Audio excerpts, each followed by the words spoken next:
Hello, hello. We've made it. Welcome to what is essentially the final episode of the Pink Floyd completion project.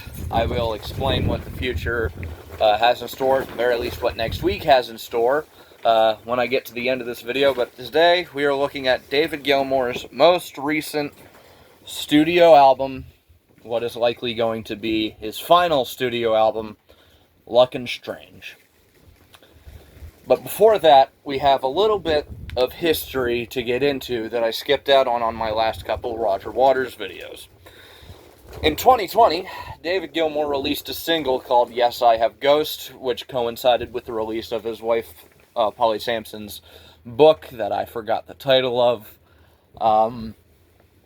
But it's decent. It's him and his daughter Romany singing the song. And then in 2022, after the war in Ukraine broke out, David Gilmour, Nick Mason, Guy Pratt, and a keyboardist I forgot the name of, got together and recorded an instrumental for a song titled Hey Hey Rise Up, with a Ukrainian dude with a name that I'm not even going to attempt to pronounce on the vocals, and released it underneath the Pink Floyd name. I have views on the war in Ukraine and the war in Gaza. I have, I understand that this channel is not the place. You come here for music, not my political views.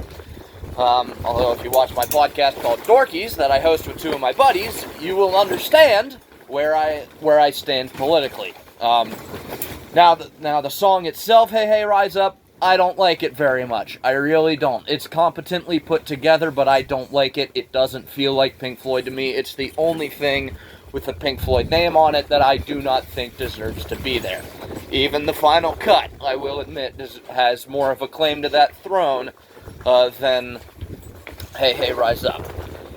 In 2023, Dave's wife Polly Sampson began posting photos of him working in the studio with Guy Pratt and several other musicians. And Guy Pratt was the only returning musician from any of Dave's previous solo albums, which built anticipation for the new album. And in September of 2024, that album was released under the name Luckin' Strange. And Luckin' Strange begins with the song Black Cat. It's a very typical David Gilmour opener. However, it's much shorter than a lot of his others. It's only a minute and a half. It's shorter than whatever, I forgot the title of whatever it was that began, that began on an island, and I forgot. No, I didn't forget. And it's, 5 a.m. is like double the length of this. So it's, it's one of those, it's a very typical David Gilmour opener. It's great. It's David fucking Gilmour. What do you expect? It's David fucking Gilmour. And then that's followed up by the title track, Luckin' Strange. Now this was actually initially put together after, from a jam session after the On an Island tour, and thus it reflects the feel of that album very greatly. And this is actually the most recent studio thing released with Rick Wright on it. It's pretty good. It's very, very nice. It's put together from that original Barnum Jam, which is actually the last song on the album, if you listen to it on Spotify. And it's a very, very nice, it's a very nice song, with, very reflective lyrics and, glorious David Gilmour guitar work. It's awesome. And then the Piper's Call, this was actually the first single released for the album, and I held off on listening to it for a couple days, but I couldn't resist. I was waiting, just listen to the album in full, fuck it, gotta listen to it. And it's a similar feel to several songs on the Rattle That Lock, and then the lyrics seem to contemplate the immortality of music, and then at the end there's an excellent jam with a marvelously bluesy guitar solo at the end. Once again, I highly recommend it. I highly, highly recommend it. God damn it, it's cold out here. And then the fourth song, a single spark. This on the album, it feels a little bit too modern for me. Now, at the gig that I saw David Gilmour at, David Gilmour himself, I saw him at Madison Square Garden.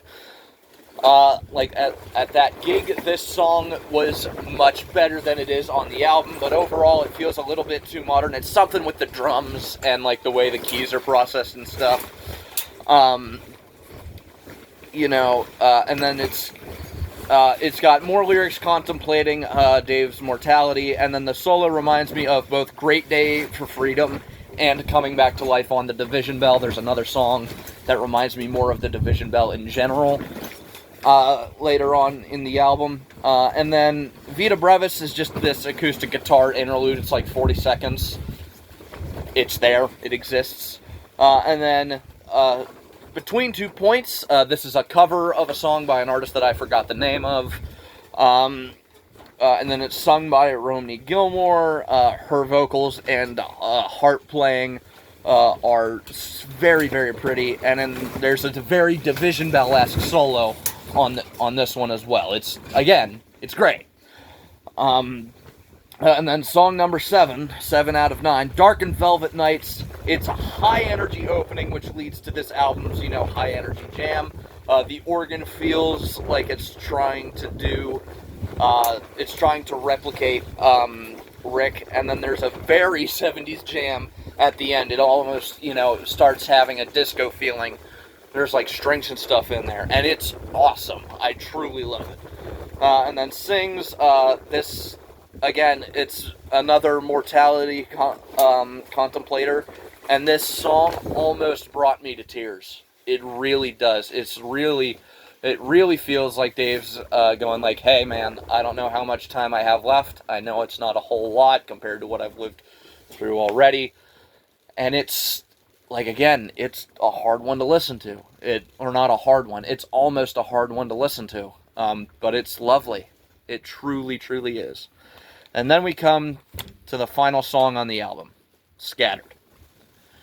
It contains musical references to his past with a heartbeat, obviously very reminiscent of Dark Side of the Moon, a couple lyrical references to Coming Back to Life, and an Echoes Like Piano in the intro. Damn it, this wind! And this song feels like it's Dave saying, like, this is it, folks, and then the song comes to end with, finally, after, 40-some-odd minutes, a very jizz-worthy solo. Not as jizz-worthy as Comfortably Numb or Sorrow, but definitely worthy of the jizz-worthy stamp. And that's how the album ends.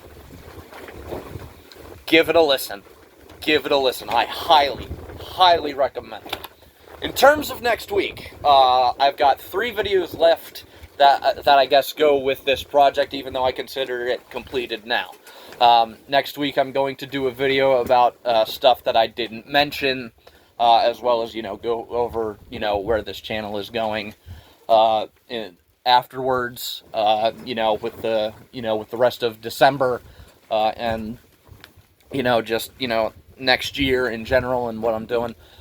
And then there will be 2 ranking videos, one ranking Pink Floyd's live albums, and then one ranking the studio albums. And then the studio albums will truly 100% wrap up this project. Thank you all very much for watching. If you enjoyed this video, please leave a like on it. If you have something to add, please do so in the comments section down below. If you want to continue along my various musical journeys with me, please feel free to subscribe. If you want to hear me talk about something other than music, I have a podcast with 2 of my buddies. It's called Dorkies. I will link the most recent episode of that in the description below. And if you want to hear what I happen to be listening to that day, or a 15-second segment at least, you can follow me on Instagram at Sean_Eastern1979. I post a 15-second segment of a song on my story there every single day. And with that, I would like to thank you all very much for watching, and I will see you all in the next one. Bye-bye.